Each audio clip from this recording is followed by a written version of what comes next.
This is daily job postings. This is on Indeed. You can see, and this is relative, it's indexed to February of 2020, so right before COVID. So this is where it starts. Obviously, we have COVID. We see all the postings go away. We get out of COVID. We see this massive amount of money being dumped into the economy by the government, and we see this massive rebound in job posting because we all lived through that. Now we're finally back to kind of this more normalized pre-COVID level. So that's what I would say is like if I had to describe the employment picture in the United States, I would say that it's normalized. It's normalized to what we experienced pre-COVID.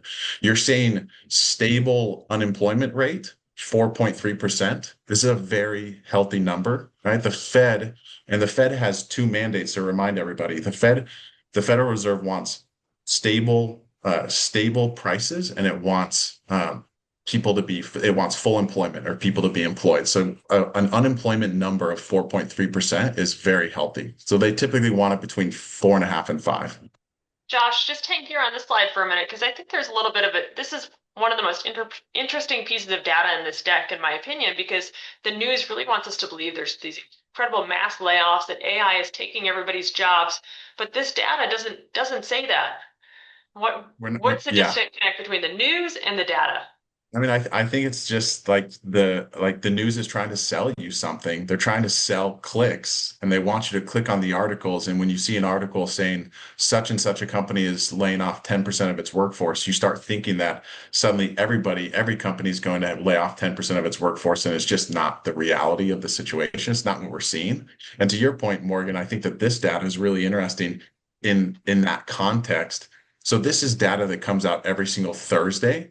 This is initial claims and then continued jobless claims. So these are people that have, lost their job, that are for the first time trying to get unemployment insurance payouts. And then these are the number of people who are continuing to take those payments. So you can see here that between 200,000, and we're at kind of the lower end of that range, and 250,000 is historically speaking a relatively healthy number. So we are at the lower end of that range. And in fact, the most recent data that I've seen has put us at 200,000 or slightly below. So we're not seeing a massive spike in people coming and saying, "Hey, like I've become unemployed because of AI." Like we're just not seeing that in the data.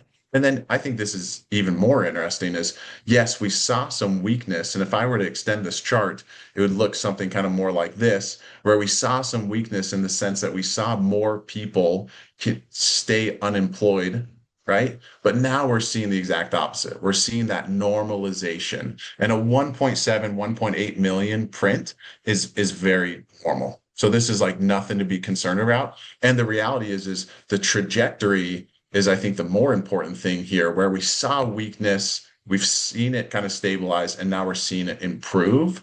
I think that's also another interesting data point. So it's not as bad as I think people are painting it to be.